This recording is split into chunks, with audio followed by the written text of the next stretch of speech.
So 2 weeks ago, I did this.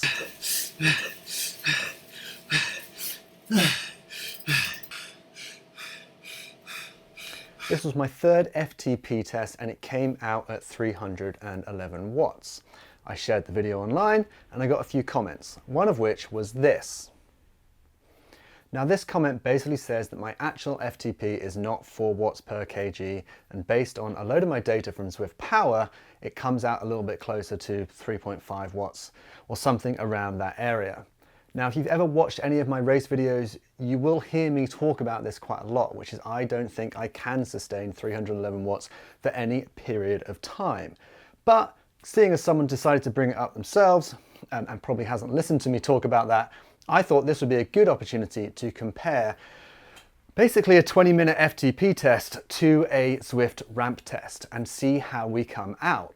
So before we dive into a 20-minute FTP test, I'm going to put up my data on the screen now so that you can see what my performance efforts are for things like my 5-minute, my 10-minute, my 15-minute and my 20-minute power, and then let's see whether we can improve it. The reason I want to do this test, or the reason it's important to me, is because part of that comment basically takes my data from Zwift racing. Zwift Power only really pulls in, or does only pull in, the data from things like doing the Watopia Tour or a Zwift race. It doesn't pull in power from free riding, FTP tests, or things like just kicking around in Watopia. So this comment was basically based on all of my performances during Zwift races. The problem with Zwift racing for me is that usually a nice casual effort that is consistent and doesn't really change just never happens. The way that Zwift racing works is you get highs and you get lows, you get people kicking, you get people attacking, you have to make your own bridges, and there's just tons of different variabilities within a race that means that it's never really a steady, controlled effort. Now when it comes to FTP, that's talking about your effort relative to your threshold, which basically means that if you can stay at a steady state, you should be able to hold it for a long period of time. So this is what we are going to test. How accurate is a Zwift FTP ramp test compared to a 20-minute FTP test? Before I jump on the bike, let me just explain one thing, which is I've basically set up a workout to do so that I don't have to try and just like measure my own effort. I'm not very good at that. Plus, there is also the variability of inclines and declines within Watopia that might make it a little bit difficult. If I'm using erg mode and doing it in Tempus Fugit, which I think is the race course that's the flattest, then I shouldn't really have any other variabilities other than just trying to maintain a certain wattage. I did make the obvious mistake of trying to set my session for 65 minutes. Just, you know, who knows? I could have the best day on the bike I've ever had. I will also say that I haven't been feeling 100%, but you know, who does? Everyone has kids or they have tough jobs. I don't think anyone really comes into a training session kind of tapered and feeling great. So we're going to put that aside.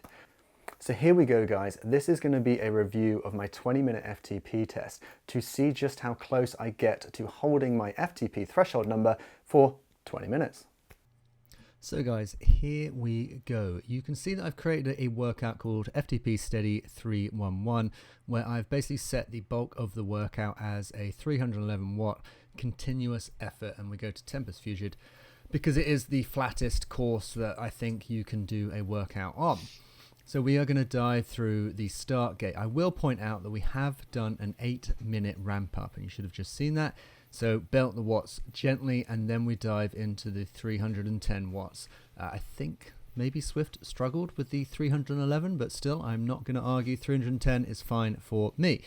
So we dive in, and after 2 minutes, I am already realizing just how tough this is. First and foremost, my heart rate is 152.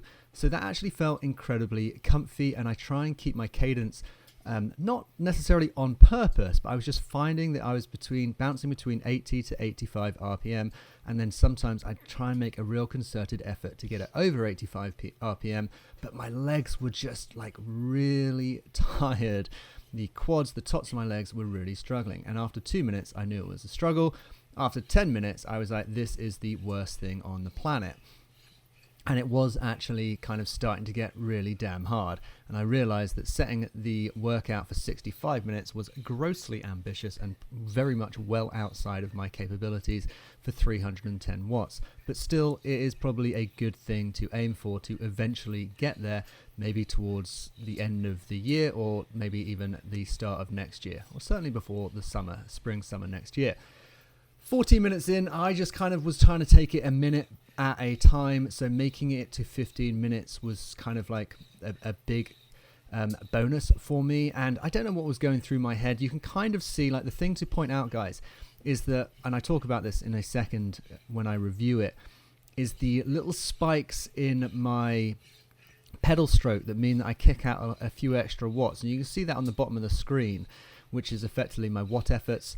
And rather than it staying in the yellow, you get those little orange and sometimes red spikes. And you can just see that they become more and more continuous, as in there's loads more spikes. And my pedal stroke is just not as fluid as it was when we started, which I think is like a good indicator of just like struggling a little bit.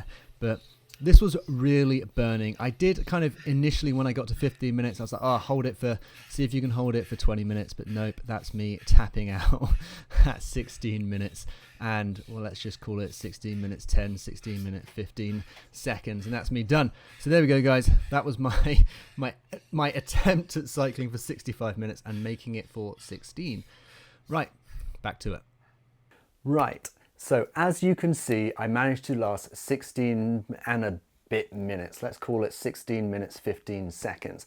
I will tell you right now, as you've probably seen from the video, that I felt horrible from the first 2 minutes. But the interesting thing is, now that we can look at some data, it's just my heart rate drift, where it starts and where it ends up. And that is something that you guys have to be familiar with. So if you are doing a tempo effort, just be aware that in actual fact, your heart rate should not be kind of at threshold from the get-go. You should allow for some what we refer to, or what is referred to as, heart rate drift. And that's exactly what happens with me. Starts down here, ends up here, despite the effort level or being reasonably consistent. The other thing I'm going to point out is that as I got more fatigued, you can see on my effort bar down at the bottom that I am actually kind of less consistent with my pedal stroke. So every now and again, I'm having to spike a little bit harder. And it's those little inconsistencies in performance that actually make it significantly more difficult. Now, if you imagine that was a Zwift race, those little changes, those micro changes would be a lot longer. Let's say someone puts a kick in and you have to chase after it. Those small little bursts where you are going above and below threshold are actually the things that, well, for me anyway, definitely wear me down the quickest as I am progressing as a cyclist. So these are things to work on. If I had been completely steady, then obviously it would be a little bit easier, but that again is something that I need to work on as a cyclist. So there we have it. I lasted 16 minutes, 15 seconds for an FTP 20-minute test. The interesting thing that I will point out is that because I did a little ramp up prior to doing the 20-minute FTP test, I actually did set a new 20-minute FTP record, which comes out at, give me a second, let me just check, which comes out at 291 watts for 20 minutes, which is 3.77 watts per kg, which isn't too bad. I genuinely think that if I had perhaps taken a few more days rest, because at the moment I am trying to do reasonable volume, but a lot of training sessions, which is kind of definitely affecting my performance, plus Zwift racing, I think I could have lasted the 20 minutes.